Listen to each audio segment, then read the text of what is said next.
All right, so this next section, we're getting into the speculation part. There are some stories emerging for which there is not a whole lot of evidence that is substantiated in the public realm. So there's little bits and pieces that are being speculated upon. One of these stories involves the biggest YouTuber out there, MrBeast, I think is how he pronounces his name. And then the other one is Candace Owens and the cozy relationship with Andrew Tate that goes beyond what many of us have seen on screen. So there might be something to be learned there. Again, not making accusations. These are just things that came to attention and provoked legitimate questions and have yet to find answers to some of these things. That's why I say this is the speculative part. We're looking into these things to find answers. The answers aren't as readily available and evident as everything that we have played heretofore in this stream of consciousness. So, from the MrBeast angle, there's a couple different, like if you need a summary on the situation, the most egregious accusations are about what people these days call a PDF, which Adobe, I'm sure, does not like for their document file system. But because it's a different type of file and it is kind of PDF, if you had to abbreviate it. So, anyway, that's how they say pedophile these days. The young people, they're calling it PDFs online.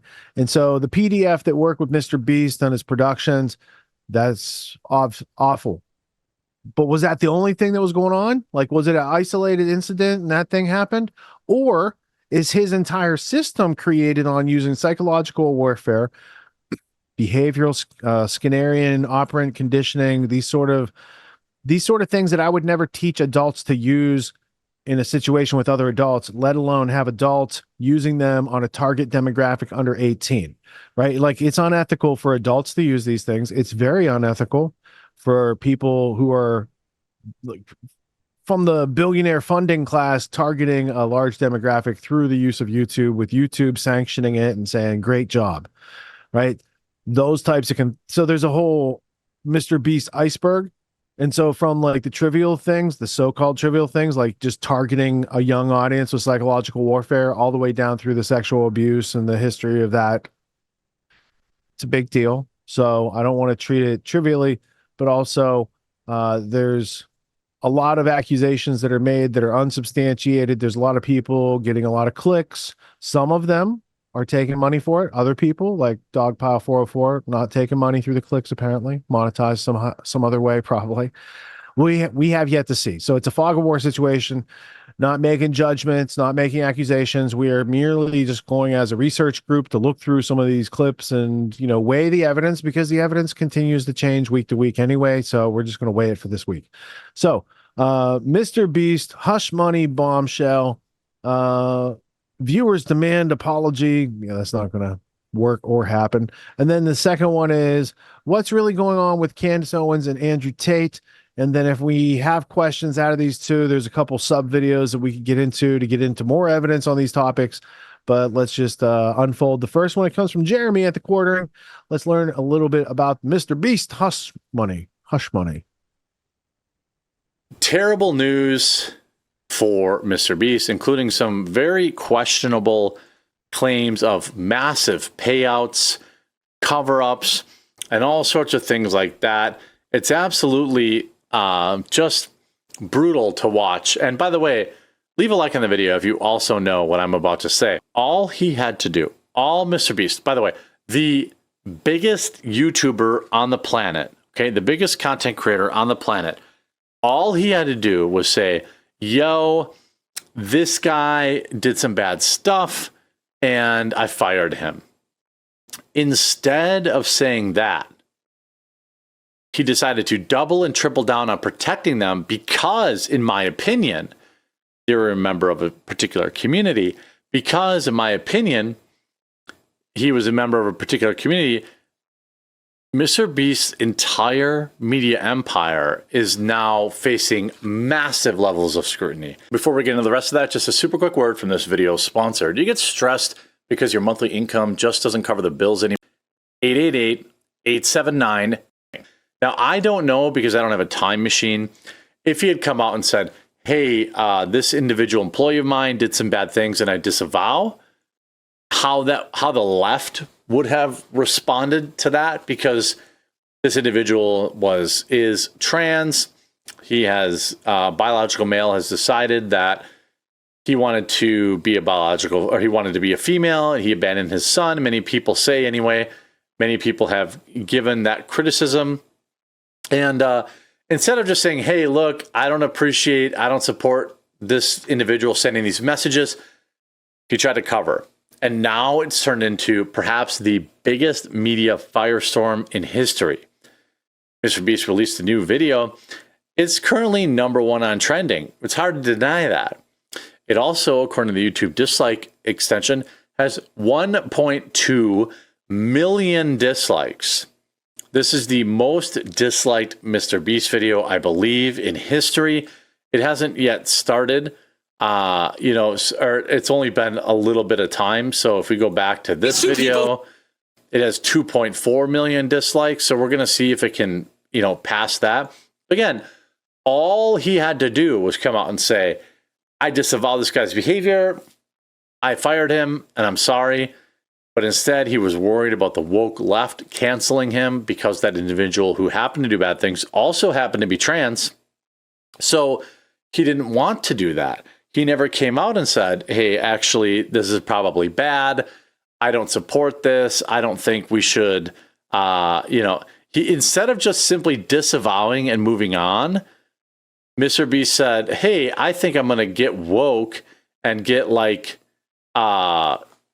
sensitivity training going for my employees.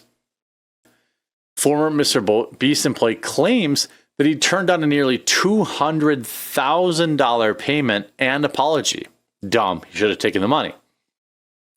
Jake Weddle, one of the former MrBeast employees who have levied claims against the creator, claimed that MrBeast reached out to apologize and offer him $200,000. However, he declined and made a counteroffer. MrBeast has been publicly silent since the claims against him arose, but several people who have worked with him in the past claim to have spoken to him since. Weddle is now yet another one of the creators on that list. He showed the text with Jimmy in his video.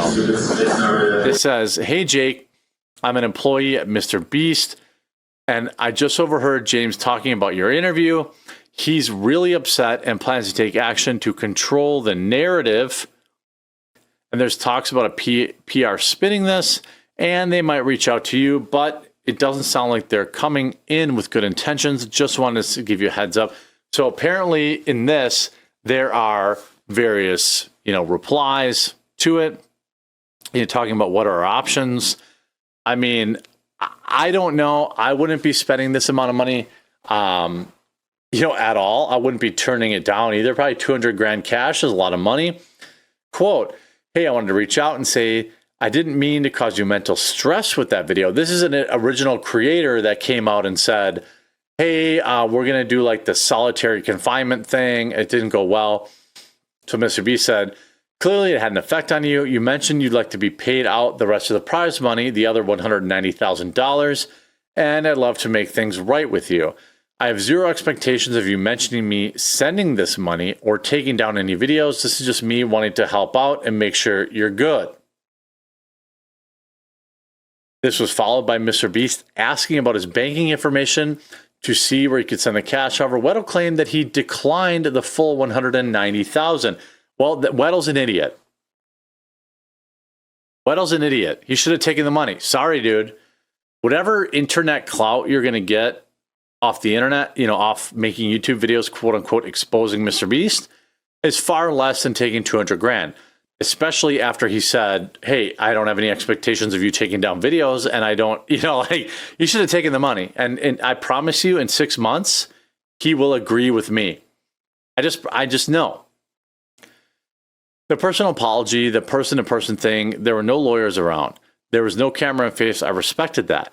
That's how I would have wanted to go down, but I couldn't take it. I just couldn't take it. It's still a mechanism of the game. It's still the rest of the prize money. That's not what this is about. That said, Weddle was conflicted, claiming he needed the money. So he spoke with MrBeast and settled on 50 grand instead. What would have happened to 190? Enough cash to get him through some essential bills and pay off student loans. Why didn't he take the 200? This is so weird. And while the former employee appreciated the apology directed to him and took that as much money as he was comfortable with, he felt as if the YouTuber had still had a lot to answer for. So what? He thought that people would say, oh, well, you only took 50 grand, so suddenly you're still a victim? I don't know. Take the 190 grand. That's what this is all about, and move on. At least in my opinion, of course.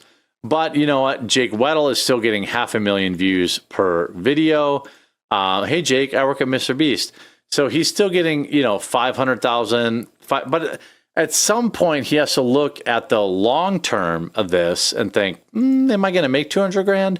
I don't know. I guess part of me is saying, part of me wants to say, okay, well, I think it's good that he stood on principle. But if he took 50 grand anyway, then I don't really care. Then he should have taken, if you're going to take 50, you should have taken 200. I mean, that's just 40-year-old me. This guy's just a kid. Of course, Drama Alert reporting that MrBeast's growing has slowed down. He's still earning a paltry 120,000 subs a day. I mean, sure. But then you see this article in Deserto. MrBeast fans demand answers as YouTuber uploads new videos and ignores allegations. Again, MrBeast is the largest YouTuber on the planet. His target audience is kids. He hired not one, but two people that took advantage of that. And again, all he would have had to do is just fire them and say, yeah, that's bad. Obviously, they're fired. But because, at least in my opinion, one of them was trans, he refused to do that. He was too worried about the woke left and Amazon, who he has a deal with, and all this other stuff. He was worried about them giving him backlash to firing a trans employee, so he refused to do it. And now things have gotten way worse. Despite much controversy surrounding MrBeast and the working conditions at his company, the YouTuber has opted to release videos and just moving on, launching his toy brand. The video titled 7 Days Stranded in a Cave shows MrBeast on the expedition through the New Zealand caves. It garnered 10 million views in 3 hours. And despite dissenting comments and negative sentiment on social media, the YouTuber has continued business as usual.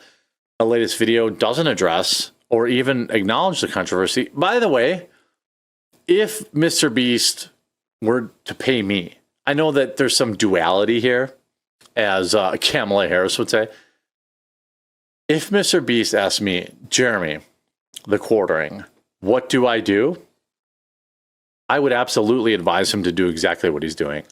Because his 10-year-old audience, these kids that watch his videos, have no idea that anybody's, that he's even in any kind of controversy.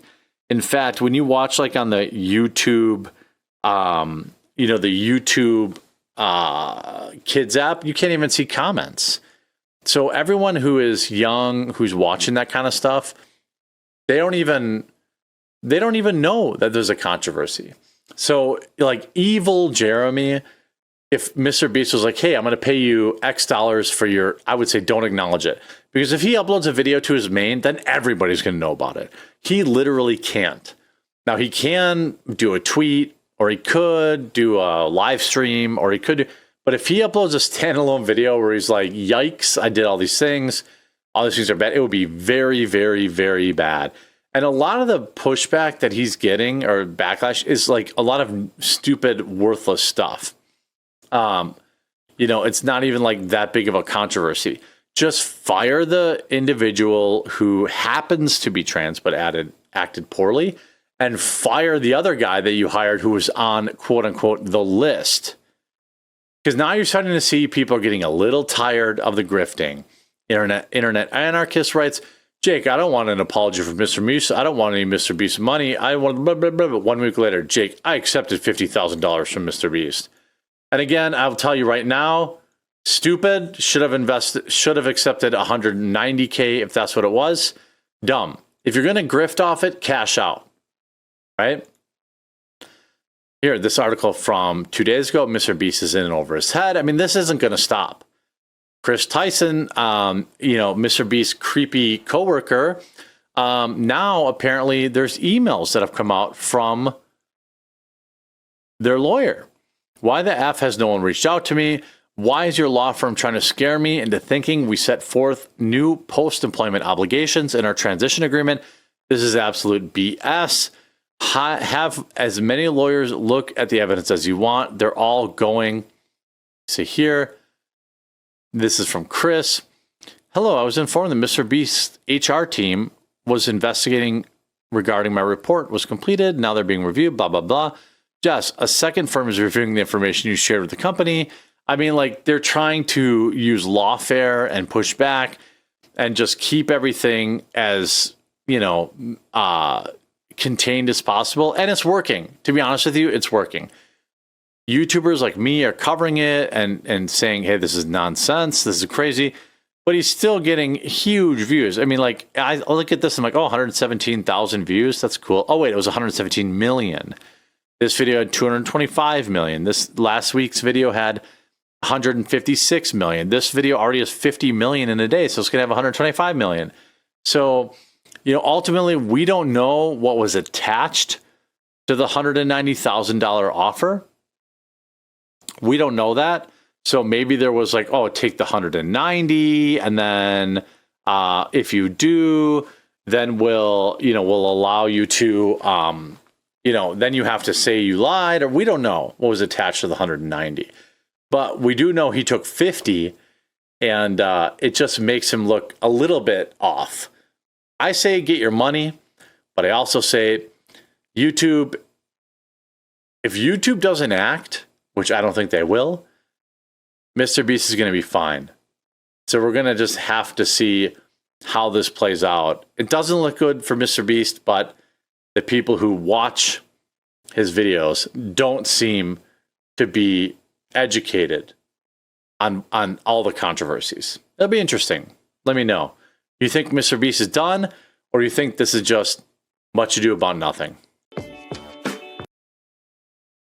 MrBeast has new allegations about committing fraud, manipulation, and a lot more. This was exposed by a former employee who collected evidence causing MrBeast to have serious allegations. Some of his videos are supposed to contain a lot of subscribers participating in events while oftenly being his friends, mutuals, or even employees. He allegedly rigged videos to manipulate outcomes. The contestants' outcomes were predetermined, reducing the fairness of the contests, and used the influential manipulation strategy. Young viewers were misled into thinking that they could win prizes by subscribing or purchasing merchandise. According to the former employee, it goes like this. Make them gain trust in MrBeast, prove it by showing the viewer that he gives big rewards to people, asking to help MrBeast and promise rewards in return. Another accusation is that a lot of the videos are faked, with MrBeast admitting it. I actually have to dial back my content sometimes just so people think it's real. More fraud allegations are about that he sold fake signatures that were misrepresented as authentic, and conducted illegal lotteries that involved gambling with people's money, where he claimed you could win by making a purchase while the chances of winning were rigged. And since a lot of minors are watching, he basically promotes gambling to children, and that happened with a lot of other content by him as well. He's also accused of scamming people where the viewers buy products but never receive them. One more detail to add is that he sold his Feastables, which is overall a chocolate brand, as very healthy, saying that there is a golden ticket, teaching kids gambling to win. MrBeast is teaching us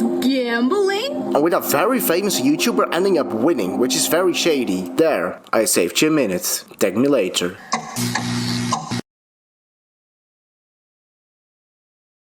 All right, so the past year or so, Candace Owens has been very outspoken against Israel, and it's caused a lot of controversy. Some people think she's finally waking up to all the corruption and she's doing the right thing by calling it out. Then others think she's just out of her mind.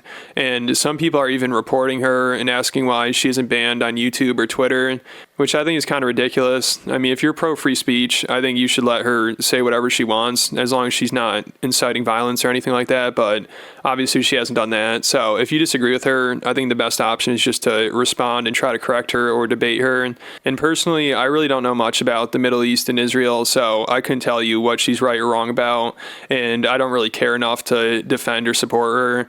Even though at the time when she got fired from Daily Wire, I thought that was kind of ridiculous, and I talked about it on Patreon, and I also talked about her beef with Rabbi Shmuley, and I took her side in that because that dude was just out of his mind. So since then, I've been kind of keeping up with her, but recently I listened to the interviews she did with the Tate brothers, and it led me down a crazy rabbit hole that I'm going to try my best to explain throughout this video. And I'm sure some people, when they just heard that, are like, oh no, is this going to be some crazy anti-Semitic Jewish conspiracy theory rabbit hole that he got sucked into? But it has nothing to do with that, and it's more about Candace Owens and her relationship with the Tate brothers. So before I get into it, I just wanted to play this clip from her interview. And she was talking a lot about how pretty much everybody in power is a degenerate pedophile that's been compromised by Israel. And Israel uses that as dirt to try to blackmail them so they can control them and have power over them.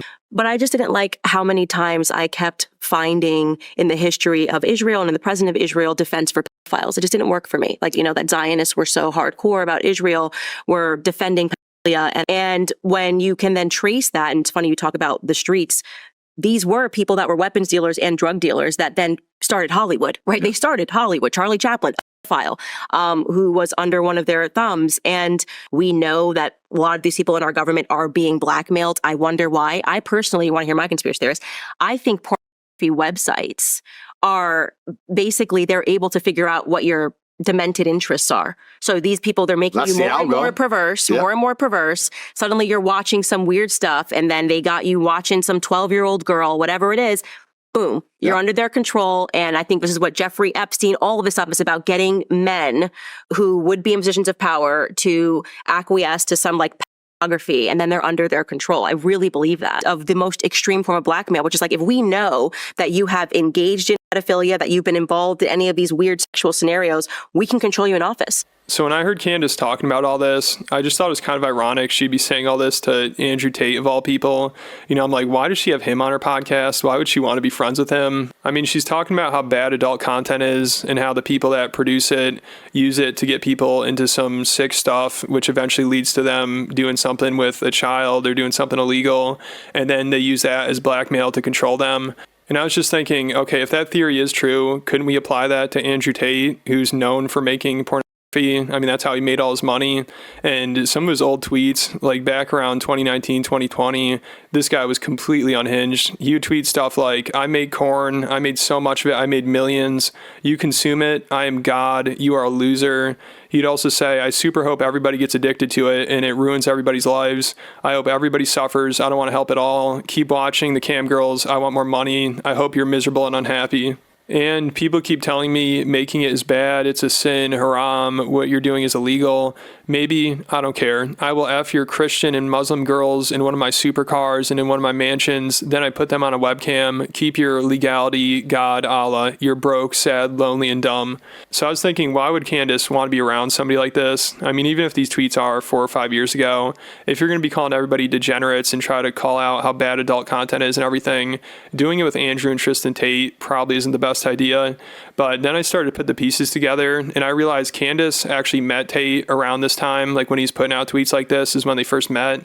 And she met him through her husband, who had already been good friends with Tate, and he said they go way back, and he said he knows Tate really well. And if you're not familiar with her husband, George Farmer, he's a British aristocrat. His dad's a British lord, and his family's worth a ton of money, and he apparently inherited $70 million. Interviewed Andrew Tate. Long time. I know, it's been a very long time. You've known Andrew Tate for a number of years. You were just with him for that interview.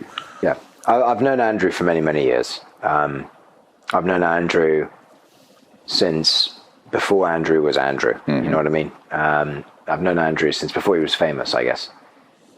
Andrew is a great guy. He really is, and he's a wonderful guy in many ways. Like all humans, he's flawed. As I was having this dinner with my husband and his friend, Andrew Tate was there. I had no idea who he was. This is kind of before he really took off on the internet. I had my assistant at the time with me, who happened to be Romanian. She's born in Romania, speaks Romanian, happened to have been in the United States. She spent a lot of the time that we were there talking to him. She comes over to me afterwards and she says, this guy, Andrew Tate, I think he's a pimp in Romania. I used sex as a tool to make women love me so they'd obey me and live in my house and make me money. That's what I wanted. So I was a pimp in that sense. I said, what? And she's like, no, I think he's actually a pimp in Romania. By taking girls who didn't know how to be effective on webcam, girls who had never done webcam before, girls who didn't have the equipment, didn't have the know-how, didn't have the will, didn't have the premises, didn't have the ability to make money with this exchange. Off camera, I think he would be the first person to admit that. He's a flawed human being. I created a system that allowed me to convince girls to do this. allowed me to retain 100% control of their income. I know how to make sure the girl can't run away. I know Andrew pretty well, and as I said, I know that he's full of flaws. And obviously Andrew claims he's changed now and he's a better person, but I mean, back then, which wasn't that long ago, I think just 4 or 5 years ago, he was clearly a terrible, awful human being. There's no way around it. And you'd wonder why somebody like Candace's husband would want to be friends with somebody like that.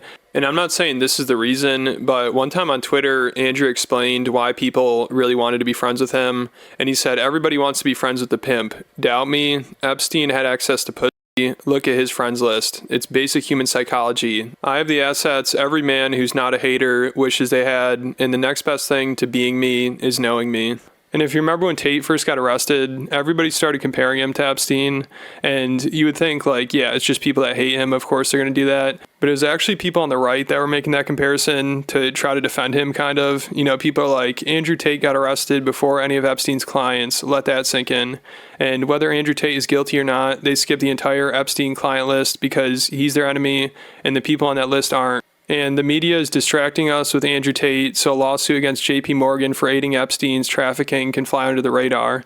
And I'm not saying any of these people are involved with Tate at all, but I think it's just funny they're saying this because it actually sounds like they're using Epstein to distract from Tate. And then also, if you get arrested and everybody's like, yeah, well, what about Epstein? What does that say? That is not a good look, especially if you consider Tristan Tate is being accused of trafficking a minor, and Andrew has professed his love for very young girls openly many times. So you said it looks like I'm in a teenage girl's bedroom. Yeah. To some people, that would be an insult, but to me, I find that quite flattering, to be honest. That's exactly what you'd expect. I'm fucking all these 16-year-old women or 18-year-old women, whatever the law is in America. 18? It's 18 usually. You get married at 16. All right, in Romania, 16. Sorry. And I only get away with that because the girl of 6 years plays along. So Vivian's been with me 6 years. So he's been with Vivian for 6 years, right? Because Vivian's younger. Melissa's like 28. Vivian's like 21. Vivian's 21. And at this point, he's been a girlfriend for 6 years. It means that they met when she was 15 years old. Because Vivian's younger. This away from me. No, I want a virgin wife at 16 who's going to obey me. That's what I want. I was contacted by Andrew Tate, the older of the Tate brothers, 3 years ago when I was just 16. So I messaged her. She's like, I'm only 16. I was like, give a fuck. Not about me.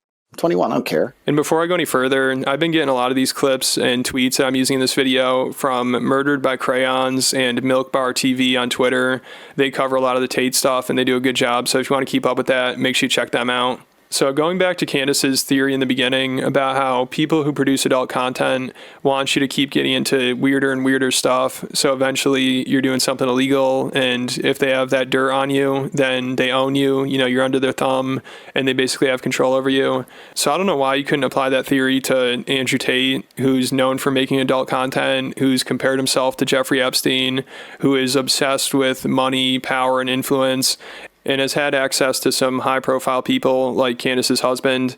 So if you apply that here, it makes you think maybe he made sure to get some dirt on her husband. I mean, I'm sure Tate is always thinking 2 steps ahead, and we've seen this with P. Diddy and Epstein in situations like that. Like, if you're going to have high-profile clients, you're going to make sure to get some dirt on them, because then if you go down, they go down as well. And then this would explain why Candace is suspiciously overly defensive of the Tates, because it's like she's defending her husband as well. And, it makes you wonder. I mean, I'm not accusing anybody of anything, but I'm just asking questions. Why was Candace defending a registered sex offender on her podcast who was convicted of abusing 2 young girls? To me, that's just kind of strange, especially considering how outspoken she is about this issue. So she did this when she was talking about one of Tate's alleged victims. She did an 1.5-hour podcast, basically just trying to discredit them. And one of the girls who was accusing Tate was also the victim in a few other cases. And one in which was when she was 15, her and another girl were abused by a yoga instructor, and he was sentenced to 24 years. He was convicted. But Candace and the Tates try to act like this guy was set up because the girl allegedly lied about her age, which, even if that's true, is still illegal. But Candace tries to defend him and act like this girl can't be trusted because she lies about her age, which is insane to say about a 15-year-old. And what's even crazier is Candace refuses to say the predator's name out of respect for him, I guess, because she says the victim's name like 100 times throughout this podcast and goes into all this personal information about her. But then when it comes to the She's like, I want to do the right thing. I want to be ethical. Since this case involves a minor, I'm not going to say his name at all. But yet she says the name of the minor like 100 times. And Candace starts by reading this statement from the Tates where they claim the girl's the predator because she has a history of getting in relationships with men in order to take advantage of them and extort them. And to prove that, she talks about the girl getting abused by the yoga instructor, Keith Fox. And she claims that he was pretty much taken advantage of because a 15-year-old girl might have lied about her age and tricked him into having sex with her. Like, Candace literally refers to him as a victim of hers and says that she ruined his life with these accusations. According to them, again, if you want to take their word for it, Abby is a predator who has a long history of baiting men into sexual relationships for the specific purpose of destroying their lives. She has a chain of victims going back several years to when she was a minor. Her modus operandi is as follows. She devises sophisticated narratives to elicit compassion and sexual attraction from unsuspecting men. She uses these men as hosts, taking what she wants for personal, emotional, and economic gain. A serial extortionist and blackmailer who preys on successful men. On multiple occasions, she has accused innocent men of horrific crimes, resulting in their unjust incarceration. The case involves a man who I am not going to name, and the only reason I'm not going to name him is because at the time of the allegations against him, Emma was, in fact, a minor, and that, of course, is relevant. So we just want to be ethical here and not expose his name so that people can look up the case because, as I said, she was underage at the time. Essentially, it was believed that she was having sexual relations with him, and the courts found that to be true. And he is now been sentenced to 24 years in prison. Why is that relevant? Because since then, people are alleging, which we are going to get to, that she lied about her age and that she lies about her age repeatedly. And though, despite the fact that he is perhaps not a moral man, he did fall victim to her lying. Throughout this episode, by the way, you're going to hear some beeps when I'm discussing this case. If I accidentally say his name, we intend to just beep it out. Again, just to protect the fact that she was, in fact, a minor at the time of these accusations. To suspect that she was lying about her age. Now, remember, is serving a prison sentence. His life has pretty much been destroyed here. They believe, the Tate brothers believe, that was induced into an illicit sexual relationship with a minor under false pretenses. According to Marlon Fisher, performed deviant sexual acts in the bedroom, such as urinating on her during intercourse. Yeah, so Candace Owens is a class act, defending and protecting a pedophile. I mean, that is disgusting. Even for her, that's low. I mean, her and the Tates are acting like this 60-year-old man is the victim and not the 15-year-old girl he was pissing on. That is just psychotic. But that shows how far she'll go to defend the Tates, which is a little suspicious to me. I mean, she also has a picture of Andrew and her husband in her home office. So those two are really close. And knowing that, if you go listen to the interviews they do, it seems like she's just trying to help the Tates do PR and do damage control. Like around the time they first got arrested, she interviewed Andrew, and it was clearly her just trying to help Andrew clear his name. She acted like, I'm just trying to get to the bottom of things. I'm being objective here. But it was clearly just a puff piece to try to make Andrew look good. And they both kept acting like everything Andrew did was over 10 years ago. Like they said that a billion times. They're like, if you took anything I did 10 years ago, it's going to look bad. But a lot of the stuff was way more recent than that. And according to the International Consortium of Investigative Journalists, the Tates were receiving income from their webcam services up until August of 2022. So if he wasn't being honest about that, why would I trust anything he has to say? Also he's acting like it wasn't that bad what he was doing. So why not just be open and honest about it? And of course, Candace doesn't question anything and goes along with it, even though she had to know he was full of shit. I mean, when she met him in 2019, she had a pretty good idea of what he was doing. Her assistant told her that she thought he was a pimp. So it definitely seems like she's just helping them do PR. And I wouldn't be surprised if she was given notes or a script or something. I mean, she clearly is going to do whatever they tell her to, which, again, makes you wonder why. And then you go back to the beginning and what she said, and it all starts to make sense a little bit. First person in the world by people who pretended they'd never done anything wrong for the last 10 years. Look at what he said 10 years ago. So this video is from 10 years ago. Looking back 10 years. When you talk about Candace from 10 years ago. So fortunately, I had no cameras in my face 10 years ago. The idea that you did something 10 years ago. This is 10 years ago. Talk about these things from 10 years ago. Again, if you found Candace 10 years ago, that 10 years ago, from 10 years ago, it wouldn't have said said this 10 years ago. Things from 10 years ago that Because of things that you said 10 years ago, 10, 11 years ago. like, okay, 10 years ago, 10 years, a decade. For 4 years, I ran a webcam studio, which people find very interesting. I had naked girls sitting on the internet talking to guys. So you don't, do you do that still? I have 3 girls who still work for me. The cam business is, it's still going because my most loyal girls will never leave me. That's why it's going. If you look at anybody who made things 10 years ago, something's going to be stupid. Currently filming this during the COVID pandemic. You may be watching this later on, but right now during the pandemic, for the last 2 to 3 years, I've been making money on OnlyFans from its inception all the way up till now.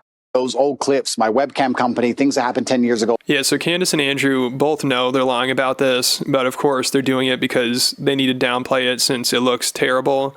And this is what Candace has to say about people who lie about stuff like this. We were specifically told an angle, and that angle has been protected for a very long time for a reason that must be evil, because lies can only be served to protect evil. Yeah, and I completely agree, and I think that's what's going on here. I mean, if you listen to her interviews with the Tates, it all just sounds like projection. I mean, it's almost comical. Like, half her podcast with Andrew was them talking about how everybody is a gay pedophile, and then in her interview with Tristan, she has the audacity to say this. What's actually funny is that everything that they accuse people of doing is what they are. Oh. And this gets into, I need to do a full episode on this, but like the media is literally an ecosystem that was built to protect pedophiles.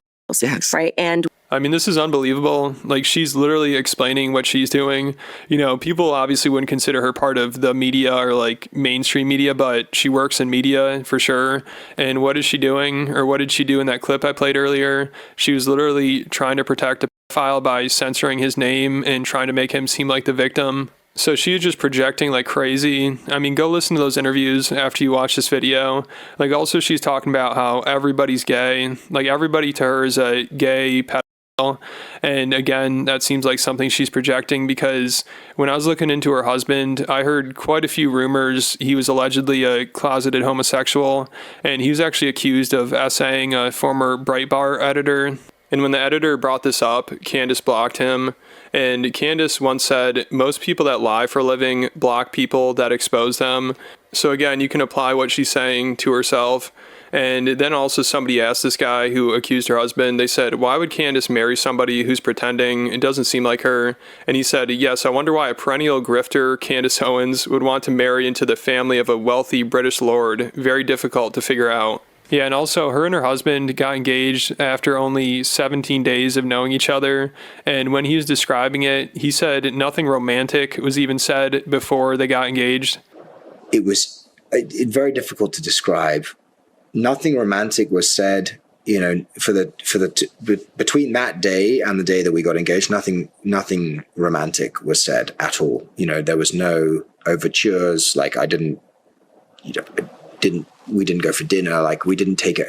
Nothing. Send her flowers. No, nothing. Yeah, nothing. Exactly. And so I was very clear about that, because it was almost like getting to know oneself in some ways. It was kind of a very strange experience. You know, it was like I saw myself in her. You know, and I was very willing to let myself fade and give glory to her. You know, that's how I view our marriage in many ways. Like, I'm very happy to take a secondary position to give glory to her. You know, I'm far less politically involved now than I was, because she's much more politically involved than I ever could be.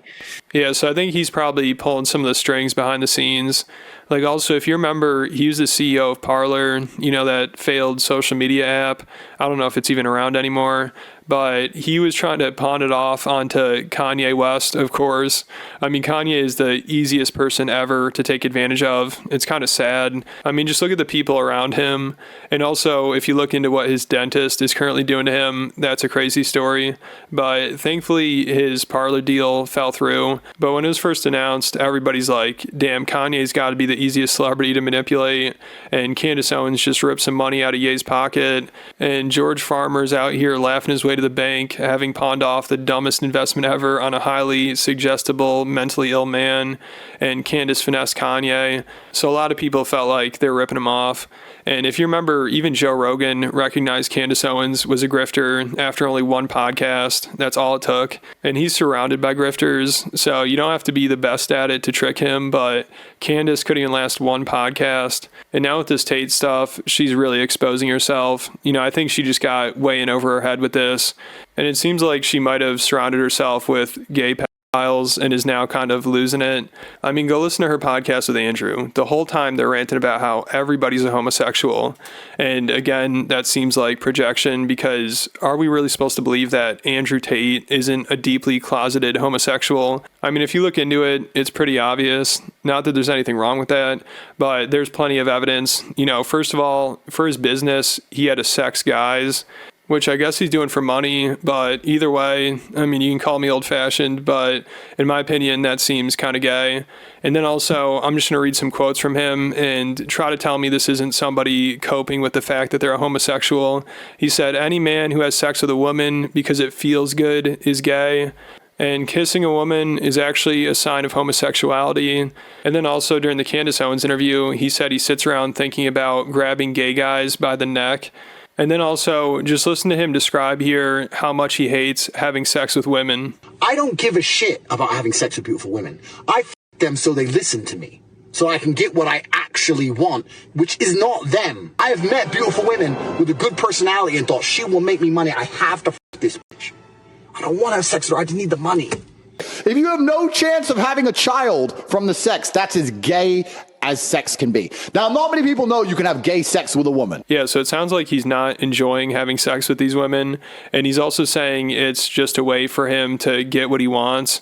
And it seems like what he wants is attention from other men. It seems like his entire existence is just trying to get validation from dudes. So I think Andrew Tate is just very confused, and he clearly just uses women, and I'm sure he's doing the same thing with Candace Owens. Like, she's obviously just a useful idiot to him. He doesn't respect women. He doesn't think very highly of them. So what makes you think he would treat Candace any different? I mean, she's pretty much just his PR agent at this point, and also somebody to promote Hustlers University. Like, in the middle of both of her podcasts, like the one with Andrew and Tristan, she just started going on a rant about how amazing Hustlers University is.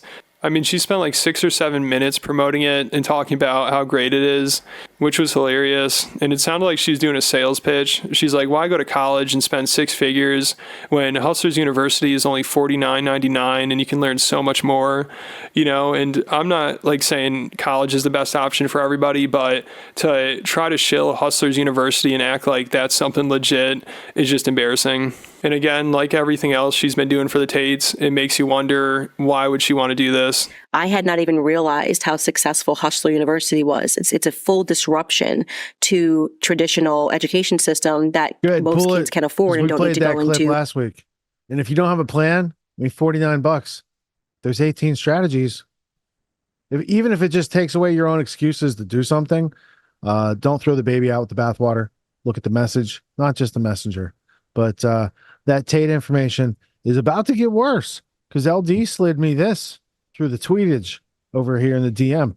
This video, would you like to play it, LD? Because I found this to be like not shocking considering what people are learning about this dynamic duo of Andrew and Tristan Tate. On screen there is Tristan Tate, and LD's going to press the magic buttons so you can hear his important message. Maybe he's running for president. Let's see. Nobody covers this topic. Nobody. But I'm going to talk to you about how to have sex with virgins. When you run game like me and meet the women who I meet and roll in the circles I meet, you meet beautiful virgins sometimes. Me, I'll do 2 or 3 virgins a year. Hey, can you pause it for a second? Date a virgin. And just rewind it for a second. I wanted to interpret, bring a definition to what he's saying, because he keeps saying this word virgin, and people might not know or remember what that word means. Basically, it means some man's underage daughter. Let's put it that way. Can we all just like say it like that? Some dude has a daughter. She's underage. And this dude on screen is targeting them. Go ahead. About how to have sex with virgins. When you run game like me and meet the women who I meet and roll in the circles I meet, you meet beautiful virgins sometimes. Me, I'll do 2 or 3 virgins a year. Now, how do you date a virgin when you're an ice cold player? There is a tactic which I'm going to share with you on how to date a virgin and how to take a girl's virginity. Now, the recipe hasn't changed, but the tactics and the implementation has certainly changed. Be their boyfriend for 3 months and be in a nice relationship with them. That is the recipe. I'm sorry, guys. You want to run into a virgin and fuck her the next day? Don't ask me how. I don't know. I don't think anyone knows. I don't even think it's possible. You have to be their boyfriend for an extended period of time.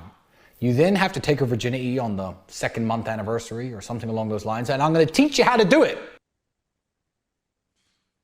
Wow, very impressive. I wonder if they teach about that at Hustlers University. They probably don't. That's probably like his more advanced brother class that they offer over there. All right, well, that's fascinating.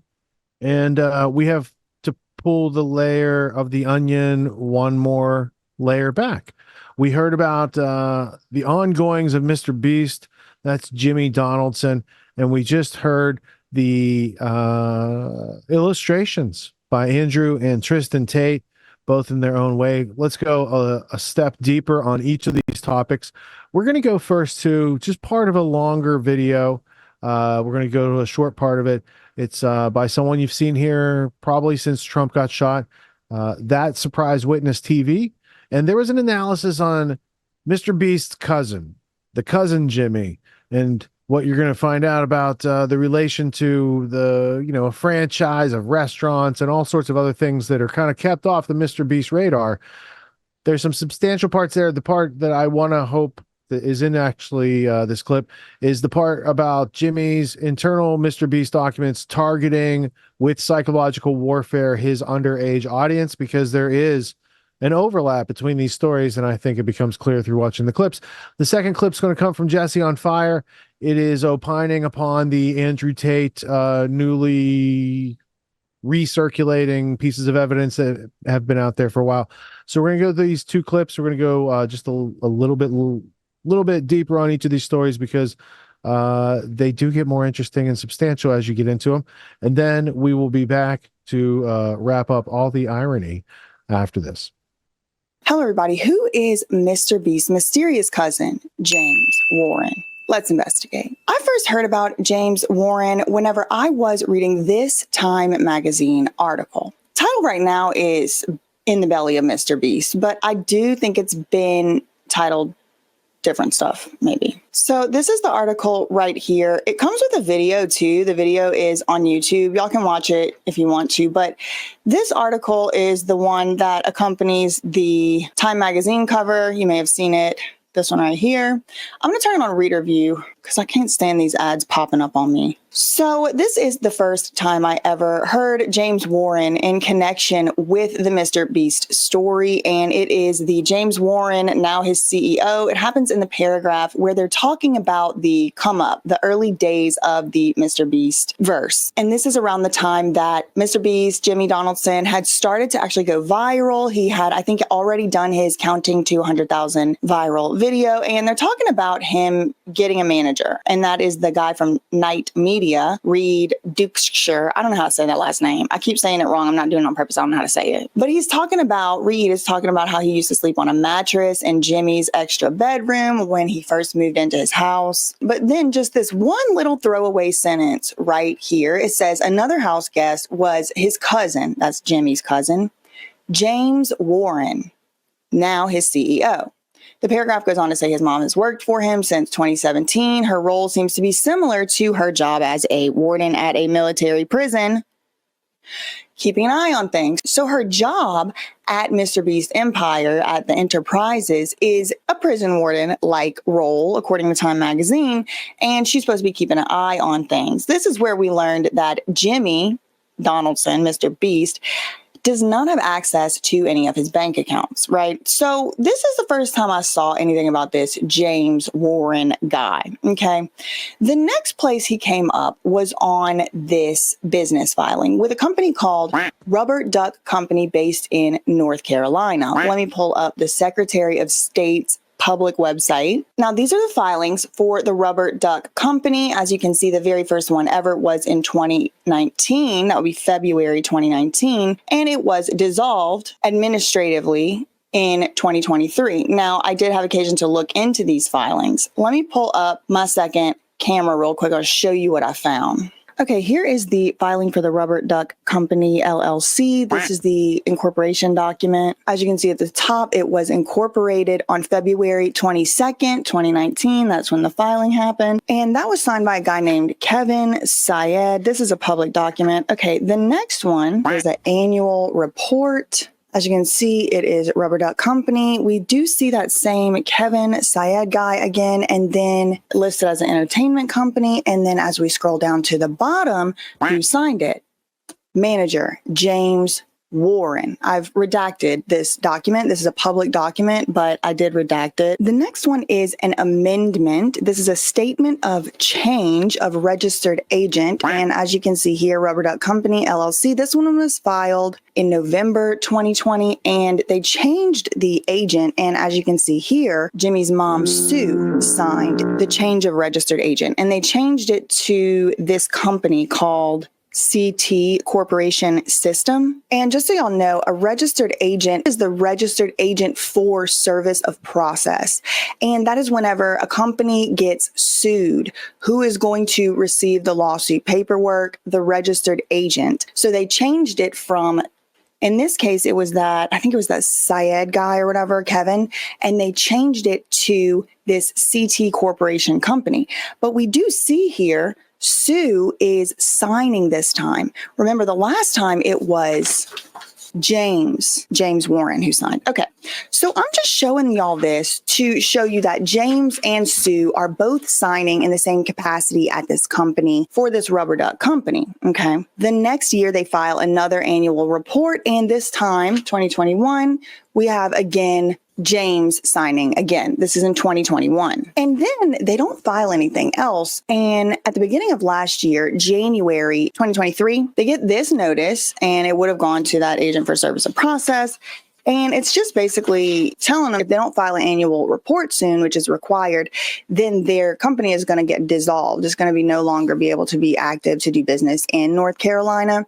And indeed, no one filed anything. And then that's whenever you get this certificate of dissolution, which is an administrative dissolution. It's like, you know, paperwork technicality type of situation where they didn't file the appropriate filings. So the company is no longer in good legal standing. Now, in and of itself, that's not like, you know, against the law, or it's not bad. It's nothing wrong with it. That happens all the time. There's accidents, people forget, stuff like that. Now, keep that Rubber Duck Company right at the top of your mind, because we're going to circle back to it in just 1 second. But before we do that, I want to show y'all the other place where I did see James Warren's name, and that is on the following public filings. This right here is a public filing. This is on ProPublica. These are the mandatory filings for the charity, the Beast Philanthropy companies and enterprises. Now, it is doing business as Beast Philanthropy, but its actual legal entity nonprofit organization name is Mr. Charity. Okay. I don't want to show it on the screen, and I'm trying not to have to do too much editing to this video.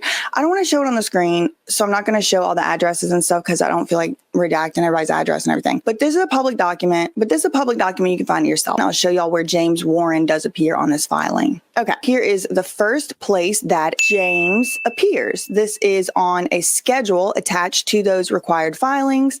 And as you can see here, this is a public document. It's free. Anybody can look it up. James Donaldson, that's Jimmy. He's the chairman. Sue Perisher, she is the president and the treasurers. And then look, third, James Warren. Okay, so not only was he a manager or member, whatever it was, for the Rubber Duck Company, but also he's a director on the board of the charity. Okay, he's a director of the MrBeast Philanthropy charity, and it says he works 2 hours a week. Now, we also have some other folks listed here. Kara Collins, don't know who that is, and Darren Margolius, and that is the South African guy who helps run the charity. I mean, I think he actually does run the charity. He appears on the charity channel. But there's one more place that James Warren, this mysterious cousin, does show up on this filing. So let me find that for y'all. Okay. Now, this is also in a disclosure statement. It's on that same form. This is a Schedule O. And this is where you have to tell them how the officers or the people who are directing the charity or the nonprofit organization, how they're related, and are there any possible potential conflicts of interest and stuff like that. So look, the first line here says board members are related as follows. Susan Perisher is the mother of James Donaldson. Okay, so Sue is Jimmy's mom. Then it says James Donaldson is the son of Susan, and it says, and the cousin of James Warren. Okay, so it definitely does tell us here that that is Jimmy's cousin, James Warren. And then Susan Perisher and James Donaldson are both employees of MrBeast YouTube LLC. Okay, so we learned two things from this particular filing, and this is the filing from 2020. We learned that, yes, this is the same James Warren that is Jimmy's cousin. And we also learned that Jimmy and Sue are related for the purposes of the conflict disclosure. We learned that Jimmy and James, so James and James, are related for the purposes of this. But it's very important, blink you miss it, to also note, it does not say that Sue is related in any way to James Warren. So in my deductive reasoning, I would assume, unless they've left something out, that James Warren is Jimmy's cousin on his dad's side. Okay. So those two places are where I've seen James Warren. Okay. And there's a couple things I wanted to note. It's disclosed that he's related to Jimmy. It's disclosed that Jimmy and Sue are related, but it's not disclosed that cousin James is related in any way to Sue. Okay. So then there's been a lot of buzz going on about this James Warren. Okay. For example, on this video posted by Jake Weddle, August 7, 2024, we learned some more information about James Warren. In the description box here, he mentions James Warren. In this video titled The Real Reason I Left MrBeast, Bigger, Longer, Uncut, Jake says the following about James Warren. I have way more receipts on you, James Warren and the rest. Didn't need a PI. Call my bluff. I beg you. Okay. All right. Okay. Who's James Warren, right? There's another place we've seen James. A trusted YouTuber source sent me a now deleted document that Dogpack404 publicly posted after initially releasing his very first video on MrBeast. This document outlines a bunch of new accusations against Jimmy and gives context to the ones that he's already made. Allegedly, according to the source, this was deleted shortly after Dogpack's video came out, around when it probably had 80,000 views or so. Well, since I have the whole thing, I'm going to read the entire document for you guys. And I'll also put the archive link in the description. And it gets crazy. Crypto scam allegations, fake philanthropy, and even at one point, there's a section dedicated to talking about how MrBeast might be working with Satan. Now, to be very clear before I get into it, I am not the one making these accusations against MrBeast. I'm simply going to be reading the document that Dogpack404 put together and summarizing these sections one by one. And one last thing, I'm also completely aware that I'm dropping this on the same day that Dogpack404's third and final video is supposed to be dropping. So this might end up just being a summary of his final video, but if that's the case, then you're welcome for the early sneak peek, so let's get into it. Introduction. My name is Dawson. I'm a former MrBeast employee, trying to expose what I believe to be highly unethical and illegal practices at the company. This document contains evidence for part 1 of this ongoing investigation. Here is the video I made on this part of the investigation. And then he links his I worked for MrBeast, he's a fraud video. Why am I doing this? Money? None of this is monetized. I'm happy to make $0 off of this, and then switch industries.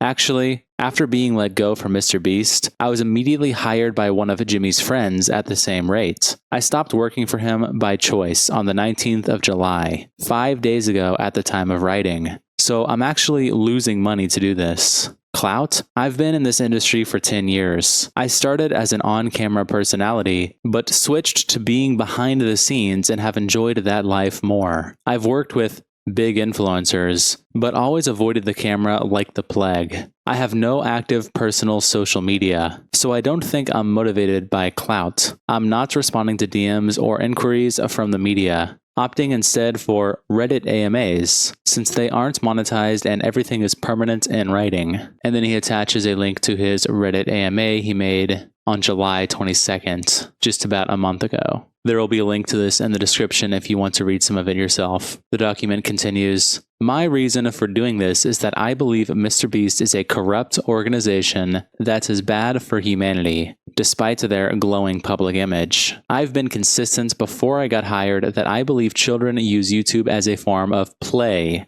the evolved way to learn and practice skills for later life. I've studied play at length, and I would consider myself a first-generation iPad kid, so I understand firsthand the role content can play in a person's development. So I was often appalled when higher-ups at the company would talk about sophisticated ways to exploit children's psychological development for their own gain, while disregarding the well-being of those children. Recently, grooming allegations came out against MrBeast's co-star Chris Tyson." And then he attaches a link to a BBC article written on July 24th, 2024, with the headline, "MrBeast's co-host quits after grooming allegations." Of course, I'm sure by this point you all have followed the Chris allegations. If you have no idea what's going on, I have videos on my channel. They're up on screen now, and I'll also put them in the description. But the document continues, "I believe the company was aware of evidence against Chris Tyson long before these accusations came out, and they chose to protect her and try to cover up the evidence for a long time. MrBeast's secret formula. 1.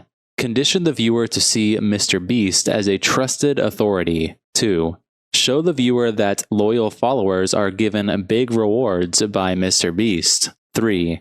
Call on the viewer to act and promise big rewards in return." And then he attaches an image that says, "The 3 major types of behavioral learning. 1. Classical conditioning. A neutral stimulus is associated with a natural response. 2. Observational learning. Learning occurs through observation and imitation of others. And 3. Operant conditioning. A response is increased or decreased due to reinforcement or punishments." And then he posts a link to a MrBeast 2 video, which is "I paid a lie detector to investigate my friends," and it timestamps it to the whole section with MrBeast linked up to the lie detector. And I'll just play part of it for you guys. All right, hey, I'm going to give you a softball, all right?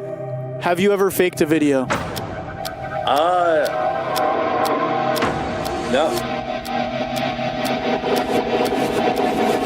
True. That was an easy one. And then Dogpack captions this, "He never lies." He then attaches a now unlisted video on MrBeast's channel, which is a 20-second clip from his marathon in large shoes video titled, "Are you subscribed?"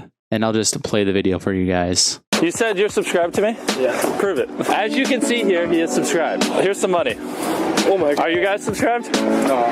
No? No. Oh, darn. Okay, I'm going to get back to my marathon. Hit that subscribe button because you might bump into me in real life and it might make you a lot of money. Is he subscribed? You are subscribed. Here's some money. Have a good day. Oh my God, no! Thank you! And then he attaches a link with the caption, "Exploring the influences of YouTubers on adolescents' identity." And the link sends you to a document with the title, "The YouTube Effect on Adolescents. Exploring the Influences of YouTubers on Adolescents' Identity Construction." And it's basically a research article on how YouTube affects kids. I'm not going to read the entire thing. It's like 17 pages, but again, it'll be linked in the description if you want. Fake videos. And then Dogpack attaches images of MrBeast's videos. He did show this in his first part where he shows the train, which he claims is CGI, the bus wheels, which he claims are CGI, the obviously fake explosion, etc. And then he says, "This video used tons of deceptive CGI, but Jimmy denied it on Twitter." Then he attaches more images, like the thumbnail for the world's most dangerous trap, an image of Mac Hopkins being a YouTube editor and probably trying to, show that he's an employee at MrBeast, and then a picture of XQC watching a video with the caption on it, "I don't know how I'd even fake that if I wanted to, lol." And then he continues with his document. "This video also used terrible CGI. The, quote, contestant is Mac Hopkins, former editor for Iraq," and he links to a video by Soggy Cereal, with the title Iraq: Lying, Doxing, and Fake Donations. This will also be linked in the description, but it's essentially, as the title suggests, an exposed video on Iraq. They finally take off and land in the angle. We did it. The angle! The angle! And instantly our selfless heroes start talking about how they're going to be spending all of this money and selflessly support the struggling and bankrupting family businesses in the angle. Now that we admitted to the angle, as I had previously mentioned, the goal was to empty the entire Iraq bank account in order to give back to the lack of tourism in the angle. So we had a lot of work to do. So first of all, they paid a few $1,000s for these extremely nice cabins. Wait a second. Those cabins over there, well, remember what they look like. These look like the same cabins as where they assembled the ice bikes. These are the exact same cabins in the same exact resort as where they assembled the ice bikes, called the Sportsman Lodge Resort, which isn't located in the angle, but in Wheeler's Point, Baudette, a town 200,000 feet away from the angle. Yeah, Eric, I know about the Sportsman Lodge Resort. You sweating yet? But the document continues. Now he is a secret employee at MrBeast. Allegedly, he was an employee during this video. I've also heard rumors that this was part of his compensation, however, that seems speculative to me. Many actions/lines were scripted. Same with all the other Mac videos. Note Mac's involvement in faking videos with Iraq. Also doxing and bullying a pilot and lying about giving $10,000 to a struggling town during COVID. Which is also all stuff mentioned in the video that we just looked at. They essentially also name dropped the pilot that was mentioned in the video when he asked to remain completely anonymous. They bullied the pilot, just made fun of him, dropped his name. And since being a pilot is such a rare job at the area that they were at, it was extremely easy to find information on him with just looking up his first name. Then the document continues with more images of MrBeast's videos and thumbnails, like I survived 7 days in an abandoned city. And again, he showed this in his video, but like showing the buildings that don't really exist. Are you down with people sleeping with 15-year-olds? Probably not, right? So if a person is accused of sleeping with 15-year-olds and then they show you a video of a guy saying, yeah, I love sleeping with 15-year-olds, are you in a good headspace if you defend that guy? It hurt her at every moment that I was doing it, but it felt good for me, so who gives a shit? So what? All right, Andrew Tate arrested in Romania. And I have heard the main takeaway that I've been hearing across the board is it's the Matrix. This guy, he didn't do anything wrong. Like Andrew Tate, he's just being attacked by the Matrix. I don't have any idea, right? I have no idea. What I do know is what I saw in this video. And this is the deal, dude. At the end of the day, Andrew Tate's own words are sinking him, dude. Like he's did so much content that like people just go back and they're all, hey, remember when he said this? Right? Remember that? Remember when he said that? And you're like, damn, dude. Listen, do I like Andrew Tate? Yeah, I do. I like listening to him talk. I think he's one of the smartest people that's in the game. I think that he does an incredible job of taking ideas that are very hard to make clear for people, and he makes them very clear. But good God, man, when it was 10, 15 years ago, whenever this was, when he was making content before he realized what his position was going to be here, I mean, he just he lit himself on fire in a way that you can't put out now. You know what I mean? Because now he's been arrested for sleeping with minors and for recruiting minors into this thing. And like, dude, there's nothing that you can't, that you're going to have a harder time like getting around as a content creator in the modern age than abusing women or being around or like, having any kind of the thing going on with minors. And he's got both. And like, I'm not just like going off of the newspapers. I'm going off of his own words. Okay. So we're going to go ahead and look at like what's in the media. And then I'm going to show you saying the things that I am talking about right now. Now, I'm always going to give you a fair take, and I'm not going to bury this guy, and I'm just going to give you the facts, man.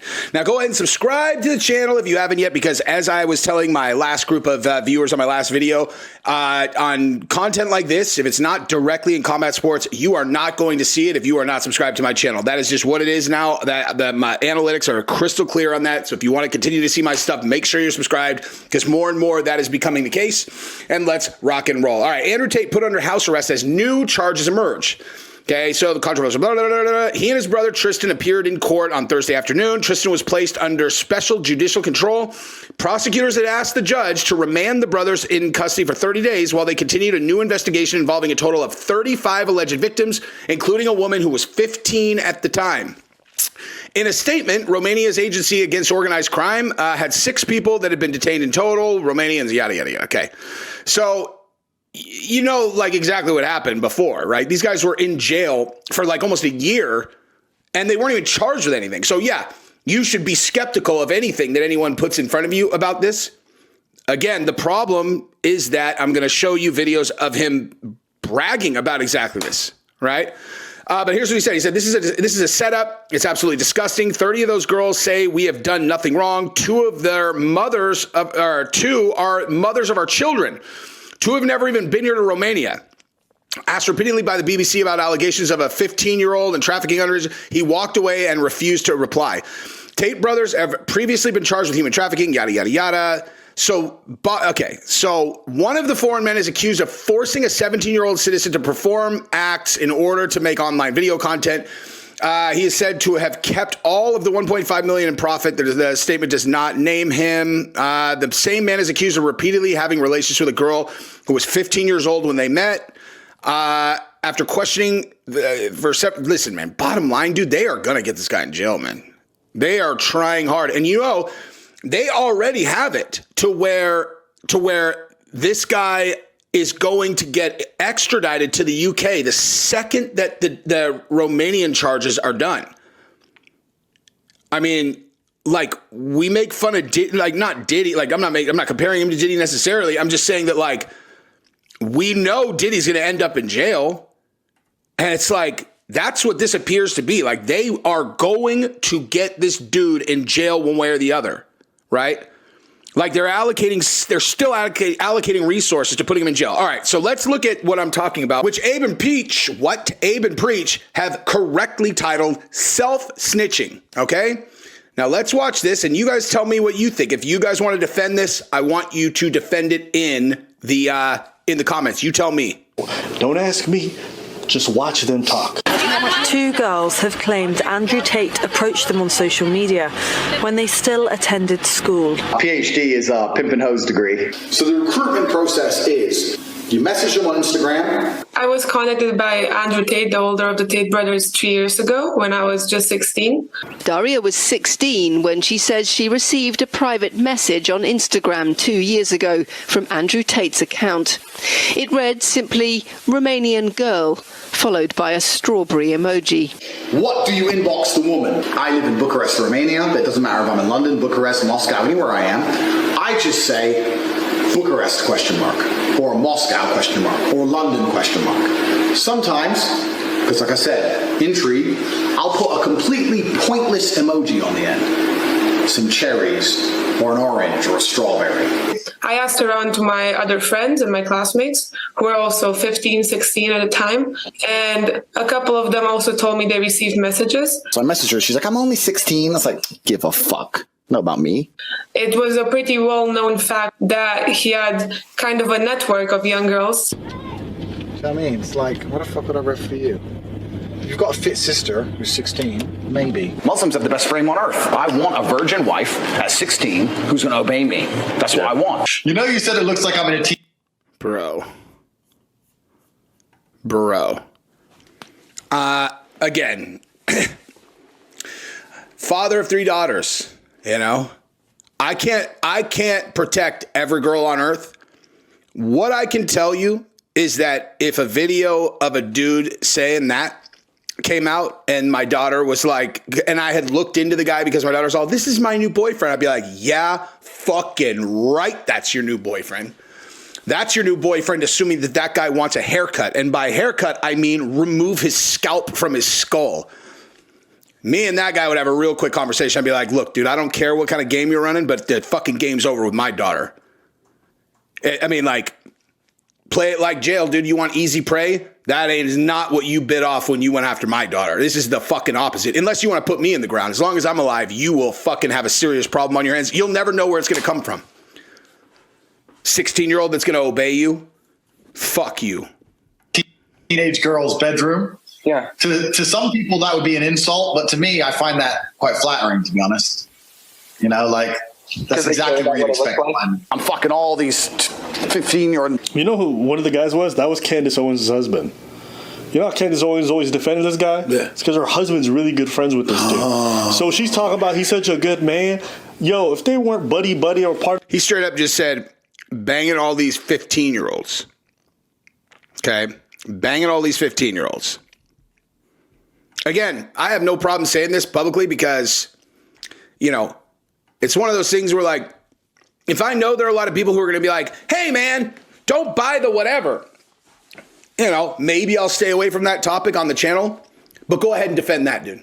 Go ahead. Tell me about how it's, you know, hey, look, like, we need to cancel MrBeast because he had this dude over here who did whatever with and we got to cancel this dude over here, which I totally agree with. But it's totally fine if Andrew Tate's like, yeah, banging all these 15-year-olds, you're all 15-year-olds. 15-year-olds? 15-year-olds? What? Admits to. I had these guys selling their houses, life savings, loans, all of it to me. Give me it all. You feel bad or no? Fuck no. To give a solitary. He can't help himself, dude. Like, he honest, like, he can't help himself. Because he believes in what I, generally speaking, believe in also, which is if you say something confidently, people can't judge you on it. It's like, yeah, dude, this is what it is. Except there are, you know, exceptions to that rule, right?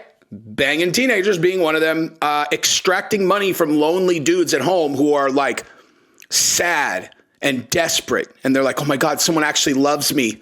And he's like, give me all of it. Mortgage your house, ruin your life, give it all to me. You're like, hey, what's your net worth? He's like, why? I'm like, I'm just curious. I'm just curious. Right now, 50 million, 60 million, 100 million. And you're like, you want to destroy that guy's life for $70,000? $70,000? You're a wealthy guy, right? Yeah. You could spend 70 grand right now and not even notice it out of your bank account, right? Yeah. But you're down to ruin the dude's life, like absolutely crush him financially forever for an additional $70,000? What the fuck is wrong with you? Anyway, so let's continue on with some of the other shocking things that were in this video. Moral person does that. But I've got my main, I bought Vivian. So Vivian here, that's how it started. I met Vivian in Slovakia. We had a long-term relationship thing. I was living in England. I moved her to England to be with me to start doing my webcam company. So Vivian's been with me 6 years. So he's been with Vivian for 6 years, right? Vivian's younger. Vivian's like 21. Vivian's 21. And at this point, he's been a girlfriend for 6 years. There's a video from 10 years ago that showed me in a sexual act with one of my ex-girlfriends. There's a video from 10 years ago that showed me in a sexual act with one of my ex-girlfriends. From 10 years ago. 10 years ago. I didn't say the word listen. Did I say listen? Hello everyone, I just wanted to say something about the video that's been released recently about me and my ex-boyfriend. And she is a smoke though. Tate. Andrew is my still great friend. What you guys saw in the video is just what we used to do. It was just pure game. He's a great guy. He would never hurt anyone. There's a video from 10 years ago that showed me in a sexual act with one of my ex-girlfriends. Just what happens, you don't listen. Look at the camera. Damn. Damn. So, if that is real, that video where he's slapping the girl around, I defended him on that. Belt around the neck. I was like, dude, because I knew when I was watching that, I could tell they're role playing. Didn't realize the girl was a teenager, but I knew that they were role playing. So I defended him on that. But if she was 14, I mean, good Lord. Now let's continue. Check this part out. Keeps on going. Listen to this. It's like taking the virginity of a really beautiful woman. I get to have this experience and no one else gets to have it again. It is a little bit better, but the real pleasure is in the fact that somebody else would love to have this and I get it. That's why this is good. Let me tell you something. I have an obscene number of girls on my resume, and I've been together with my wife for a long time, dude. A long time. If I'd been single this whole time, I honestly, I can't even, I would say an estimate and it would sound insane of where I'd be right now. Because my number's huge and I've been together with my wife for a really long time. And you want to know how many of them are virgins? None. Zero. Not one. The first girl that I had sex with had one person before me. And yeah, none, not one. I had 2 girls in college that I knew for sure were, you know, fresh like that. And I was like, and they were throwing it at me. And I was like, dude, you want to know why? Because I'm not a psycho. Because I didn't like them like that. They were hot girls, but I was like, I'm not going to like date this girl. And I know what that means, dude. She gives that to you. You are this massive thing to her forever. That's like to a person who has actual like emotional empathy. Like I know that like I'm going to end up hurting her bad, dude. Real bad. I don't want to do that. I don't want to do that. You think that shit's worth it to me to be like, oh, everybody would want this. And I just soul crush some girl emotionally. I would never do that.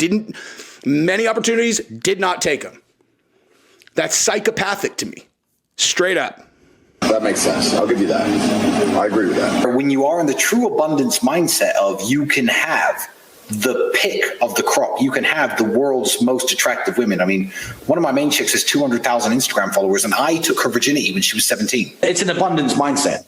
Yeah. I have so many girlfriends and so many wonderful girlfriends and so many virgins. She is a Polish. She was. I don't have any issue with anything he's saying except the virgin part, which is like, dude. I mean, that part's crazy to me. That shit does not turn me on at all. It's the exact opposite of that. A Polish virgin. Man, also the fact that he said 17, by the way. It hurt her at every moment that I was doing it, but it felt good for me, so who gives a shit? So what? They got money laundering? What? That's not the most, like, that's a psycho right there, dude. There's a whole thing about money laundering and blah, blah. I don't care about money laundering. I don't care how anybody makes money as long as no one's getting victimized. You know, I don't care. I just don't care. As long as you're not taking it from someone else, like unlawfully, you know, I don't care. But that is psychopathic right there, dude.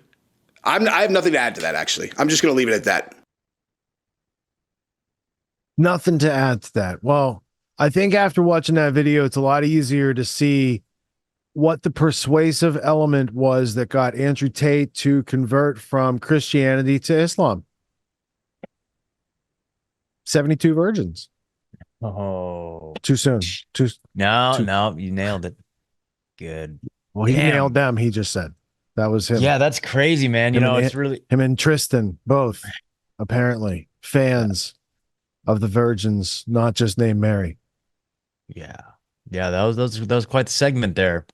You know, it's interesting. Like, I haven't really been a big fan of Andrew Tate, you know, like because of all this stuff. Now it's funny, there's, you know, like, so you guys know I listen to Owen Benjamin a lot. He did a ton, like right when Tate was like really coming out and being famous, you know, really came out. It was like a couple years ago. Yeah, I remember him circulating. He's like, "Hey, there's a whole bunch of stuff over here." Yeah, Owen was doing I think because of the pandemic and Tate's updated rhetoric, people weren't making that connection faster than, you know, Owen Benjamin, who's an astute observer of the obvious, and, you know, he's quick. Well, but that's the thing.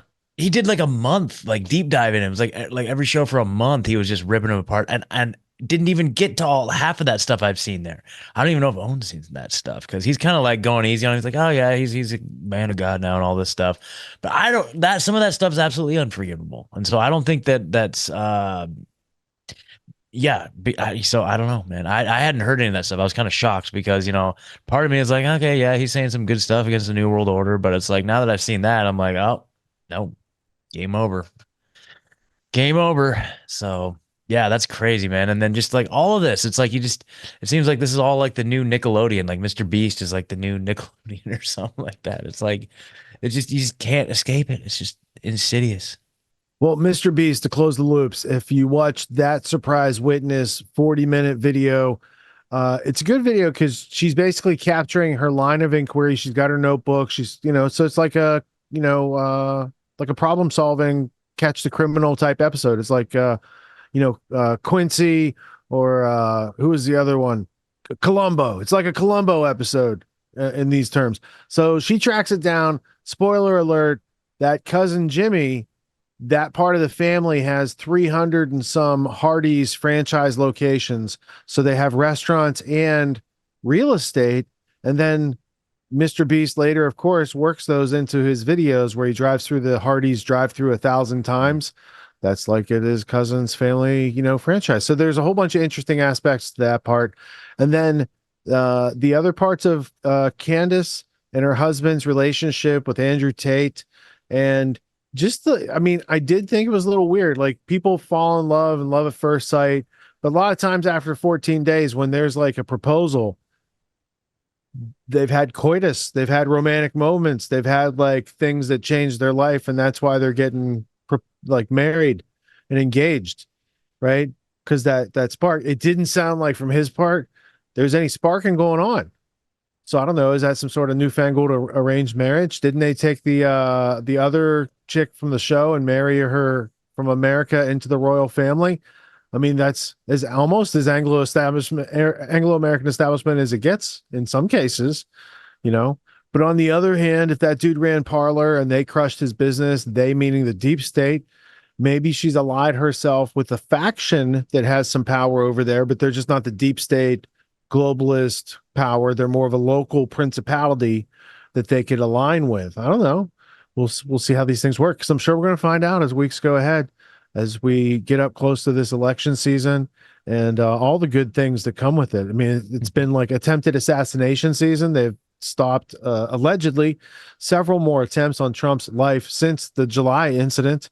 One of them was like Pakistan. One of them was allegedly Iran. I mean, I take those all with a grain of salt. It seems convenient to some people's budgets and foreign policy that those things would be going on. But the deep state's a wide and deep state. So you can't put it beyond their boundaries of doing those types of things and coordinating some way. Somehow they're going to stop Orange Man bad, because I don't think they can do it just by, mail-in ballots this time like they did last time. Yeah, exactly. I mean, it's already off to a heck of a start, but and like the plot twists are epic, man. And that's the thing. Is like I was saying earlier, like I feel like there's a part of me that wants to get sucked into that just a little bit, but I'm like, no, I'm not gonna do it. I maintain the position. I'm just gonna sit on the sidelines and laugh and be in awe of the trickery and the scandal and the chutzpah of the whole thing. Just gonna be like, oh, chutzpah. Wow. That's a good Rabbi Shmuley callback right there. Yeah. RFK Jr. would be proud. Exactly. So yeah, I don't know, man. It's gonna be interesting. It's gonna be fun. It's gonna be fun. It is. And it's going to be to be continued. Now, if you haven't gone over to getautonomy.info yet and gotten your journey toward autonomy started, now's a good time to do it, because the podcast is winding up. We're going to land a little bit early tonight. That's good for Scott. That's good for LD. It's good for me. I have a very busy week coming up, and I can't be up till like 5 or 6 a.m. like the usual for landing this program. So I think we have all the necessary pieces in this week's time capsule. I will collect next week's time capsule pieces as they're unfolded in our shared reality. That's part of the fun of this gig. And I want to mention also, if I press this button here, it's not just autonomy that you need to check out, but the VIP4 Summit. And that's coming up in just 12 days. A whole bunch of cool people are going to be there. You can reserve your seat. It is no fee. It's for your education and edification. We do it, in other words, for your benefit. Saturday, September 7th, 2024 at noon. And that's going to be a lot of fun. And I also have a couple nice pieces to play us out tonight. But first, Scott, what are your sites? And I want you to plug your music videos, your event this week. And then we'll go to LD for the thank yous. Okay, well, thank you very much. So, yes, so actually, I'm not going to be here next week. So, I'm actually speaking to Owen Benjamin, going to the Beartaria National Festival in Missouri. Oh, you're going to be our reporter, Grand Theft World roving reporter? Yep, from I'll Beartaria? report back. I'll report back from Beartaria. LD, you got to come out one of these days, dude. I'm telling you. telling you, it's awesome. Yeah, so rebunked.news is links to everything. Actually, libertylinks.io/rebunked is kind of the link tree that takes you to all the projects. And just Wednesday, rebunkedrecords.com is going to go live, and that's going to be the hub for the album that's dropping. Super proud of it, super excited, the whole project. So I would say, check it, rebunkedrecords.com for links to the live stream. It'll be live streaming on YouTube, X, Rumble, 8:30 Wednesday night, 8:30 Central Wednesday night. But you can just go to my X and you can get all that stuff. Same Rebunked news on there. So come and rock out, guys. Come rock out. It's going to be so cool. You guys are going to love it. I promise you're going to love it. It's hilarious. There's like some twists. There's some gravy. Rich, you're going to be proud of some of the truth bombs in there. There's truth bombs. There's motivation. There's comedy and headbanging rock and roll. So there you go. That's awesome. We need more Renaissance men out there. Yeah. You're leading by example. Awesome. Thank you. LD, how you doing, man? You getting out of work early tonight a little bit. Yeah. We'll looking forward to hearing your music, Scott. Oh yeah, thanks. Sounds awesome. Well, I'll thank the Grand Theft World community members and a few tippers from tonight. Equality 7-2521 tipped us $10. Sorry for the shitty tip. I had to buy groceries and my bank account has been unburdened by what has been. Wow. Thank you. Well played. Thank you for the very good. Thank you for the support, and I hope your the groceries are going to get more expensive. So I hope your income potential and value goes up, because that's the way to get over it and make those groceries seem less expensive. Thank you. Yes, Queen. He wanted me to say that. Shan Theriel, $5. Another great show, guys. Keep doing the Lord's work. Thank you, Shane. Risha M, $5. Thanks. Enjoy your research weekly. And thank you, Risha. Tcan, $5, says thanks, GTW.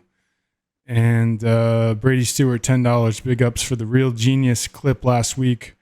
One of my favorite 80s flicks. I want to request that you invite Ashton Forbes as a guest to discuss his research on the disappearance of Flight MH370 in 2014. He's crushing it lately. All right. So thank you for that tip. Is that the guy that talks about the green orbs going around? Because I might have seen some interviews for him or with him. I wanted to share this because this was mentioned earlier, right? Space lasers. So that's the book by Mike Rothschild. This is the fundraiser so that you're not supporting such hate speech out there. You do the fundraiser and you can be a mover against the hate speech. Anyway, these space lasers probably had nothing to do with MH130. They probably had nothing to do with Michael Lynch's yacht and all that good stuff. So I just wanted to say, even though it was mentioned and there's a book on it, it's not like a serious thing. And you can do, fundraiser and be part of the Mazel Tov squad and be against the hate speech right there. Get them on Amazon, all this good stuff. All right. With that being said, I'll consider the guy with the green orbs and the disappearing plane. But thus far, I'm still looking for evidence on that topic. Classic. That's funny. All right, that was it, LD? Yeah, thank you. Right on. Scott, libertylinks.io. Is that someplace that's just like Linktree, but for Liberty people? Yep, that seems to be it. It's like a censorship resistant one, I guess you could say. Libertylinks.io. Yep.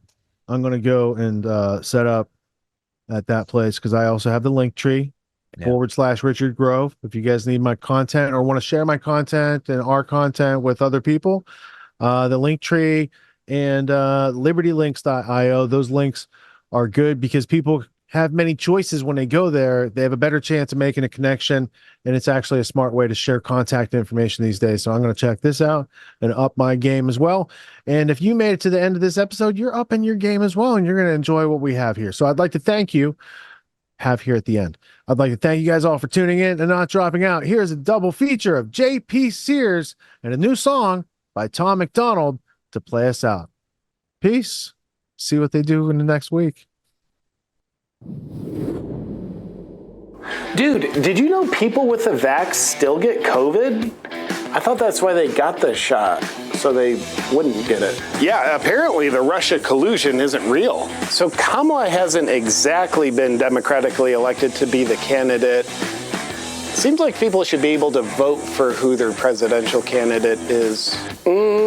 I don't know if that guy actually is a woman.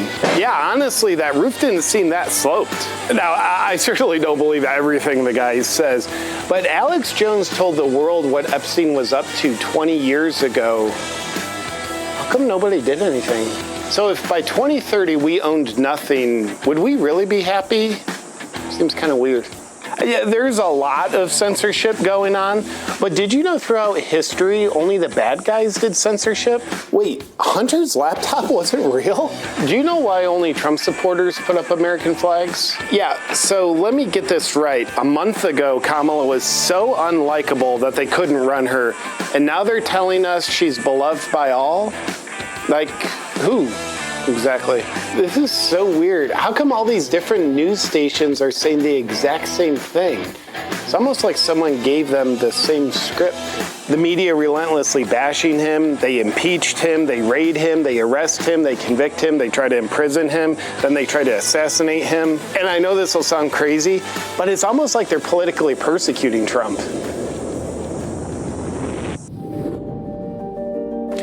2020, it looks like they rigged it. Sloped roof, give me a break. Looks like it could have been an inside job. Dude, it looks like the shot is actually killing people. Drag queens reading to kids? I don't think that's about literacy. Alex Jones is right about a lot. It's just nothing is as it seems. I think it might be better to do our own thinking. I don't know, the DNC, what they did to Bernie, Tulsi, now they install Kamala with no democratic process.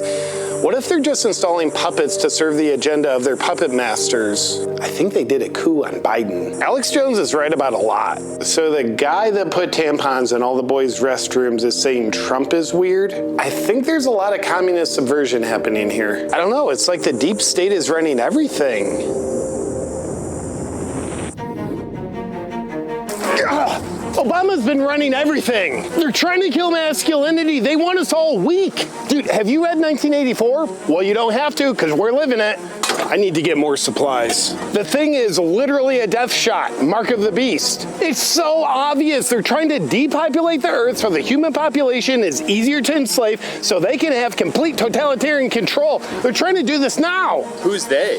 Them. Don't you get it? None of this is real. This is all a simulation. They got us plugged into the Matrix. You think the moon landing's fake?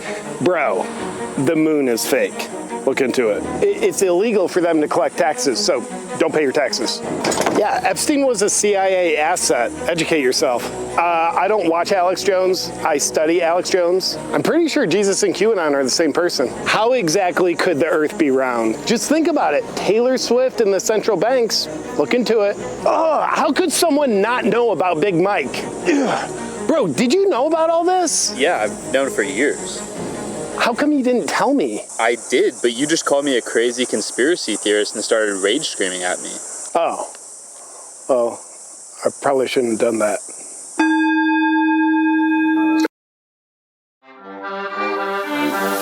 I think the world's gone brain dead. Since when did everybody identify as they, them? Cut up all their penises and trade them for some fake breasts. I ain't homophobic, I got gay friends. I just think it's weird that the world's so offended. They tell us fat is beautiful while they take an Ozempic. They wanted to get rich and they started a pandemic. And they really want to win, so they're rigging the elections.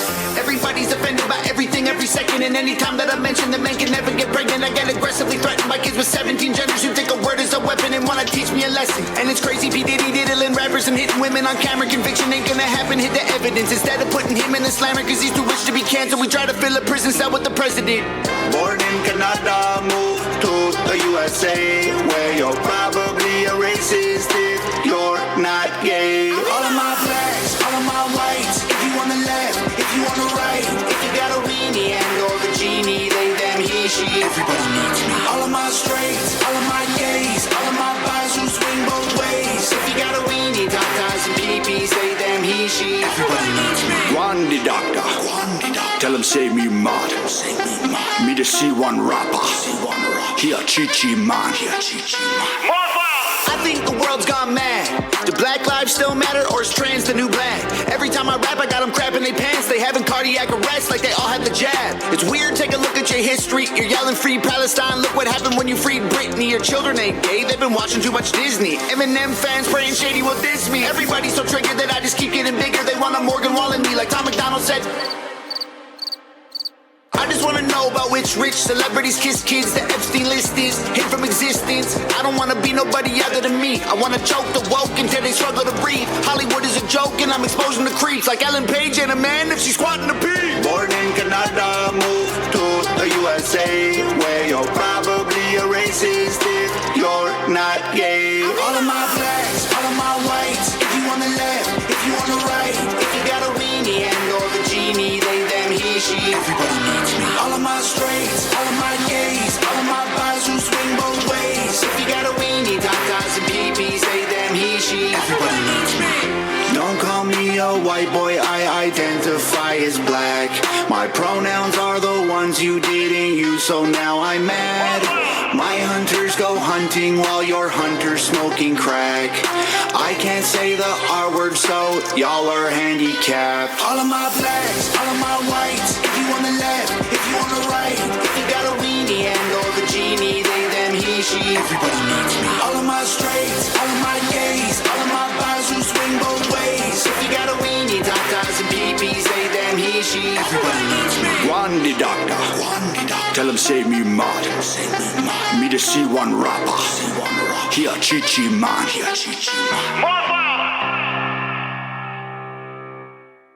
Conspiracy is the story of history. It's the story of plunderers taking care of people who produce. They claim to take care of them through government, which doesn't give you anything it doesn't take away first. So it's not creating something out of nothing. It's very real what they're doing. They're taking your rights or taking some people's rights and adding more to someone else's rights. If you haven't heard about our Grand Theft World community membership, here are a few of the things you've been missing. A mobile app where you can access replays of the Grand Theft World podcast and show notes. Access to the Grand Theft World community on Discord, where we crowdsource news and resources, and you can contribute to the show. The opportunity to participate in the Grand Theft World bi-weekly town hall. Exclusive content from Richard Grove, including behind-the-scenes footage and future access to unpublished material. 93 episodes of the Peace Revolution podcast, and the Grand Theft World newsletter delivered straight to your inbox each week. If you want to stay ahead of the great game, visit us at grandtheftworld.com, click or tap the button in the top right-hand corner, and join a vibrant community of researchers blazing a new path to truth. We'll see you there.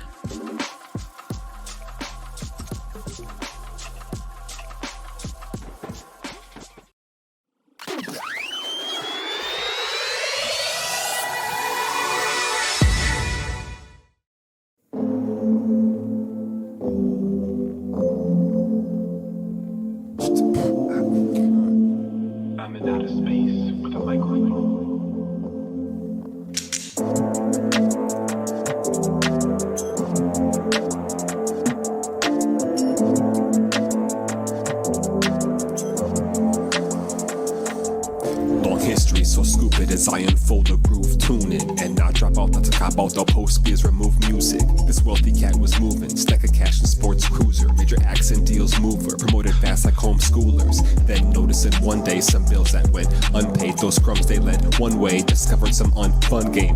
Then he was called into a meeting to disrupt and expose. But that was the day that the world froze. So stuck in the traffic and then caught in the panic, he dipped out in a frantic speed to exceed the seed planted at the event.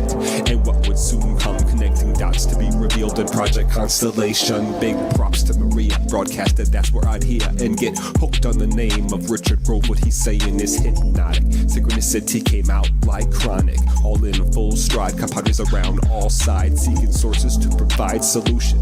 The heavy-handed knowledge is Willie saying the peace revolution. Never knowing I was missing a blessing. The heaviest session recorded and revealed the ultimate history lesson in this quest. And I'm a Midwestern who's rocking it dope. Subscribe to media produced by tragedy and hope. And if you didn't know the gift, then here's what you've been missing. And listening is where conviction is revealed in descriptions in a brain model. Don't come out hollow, but full throttle and dive in the deep end so history doesn't repeat and make it complete. Catch Grand Theft World every week with Richard and Tony. Chop it up with the homies. And I ain't talking about that public school baloney. In a sec, you should know me. Quoting Gatto in the flow that I'm growing. And LD's bearded is showing. The time capsule stack of stats is open. So spread it around, the show is ready to pounce. Audience that abounds, seeking out what's profound. I know it is challenging fallacies in the balance when a forensic historian and boring men while exhorting in examination, contemplation, meditation, revelation, celebration, destinations planned, targets arrived. Autonomy crew of souls that survive, broke free from the 9 to 5, and we doing it live. Hey, with hope in our flow, where consciousness grows, as opposed to you don't have to think about it, dude.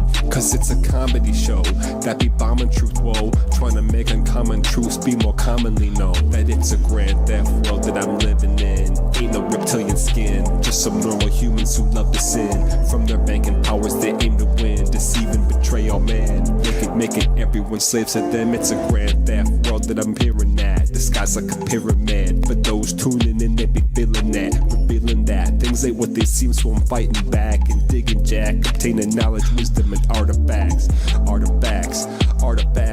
yeah, neglected aspect, that's what they lack. Yo, Trivium course, it'll deal with that, be a rebel, bring the logic back, cause it's a Grand Theft World that they rolling out. Got the growth model out, tracing Rockefeller dollars straight to clouds. SEC connections are hard to doubt, but most go the common route, walking with their head in the shroud. Yo, it's a Grand Theft World that I'm peering at. The sky's like a pyramid, but those tuning in, they be feeling that, revealing that things ain't what they seem, so I'm fighting back and digging jack, obtaining knowledge, wisdom, and artifacts. You should know, it's not a video game. This isn't Grand Theft Auto, folks. This isn't a video game. This is Grand Theft World. All right, LD. It's a Grand Theft World that I'm peering at in the sky like a pyramid. For those tuning in, they'd be feeling it, revealing that things ain't what they seem, so I'm fighting back and digging jack, obtaining knowledge, wisdom, and artifacts.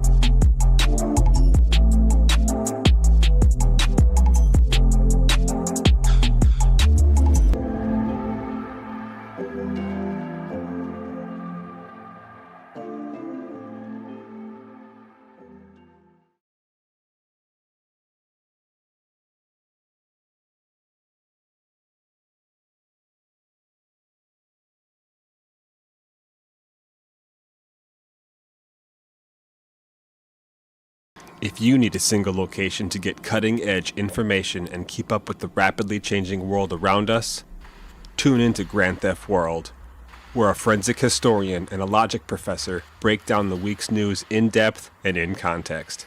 There's a ton more there, so go check it out. And don't forget to get your Freedom Vault on the homepage.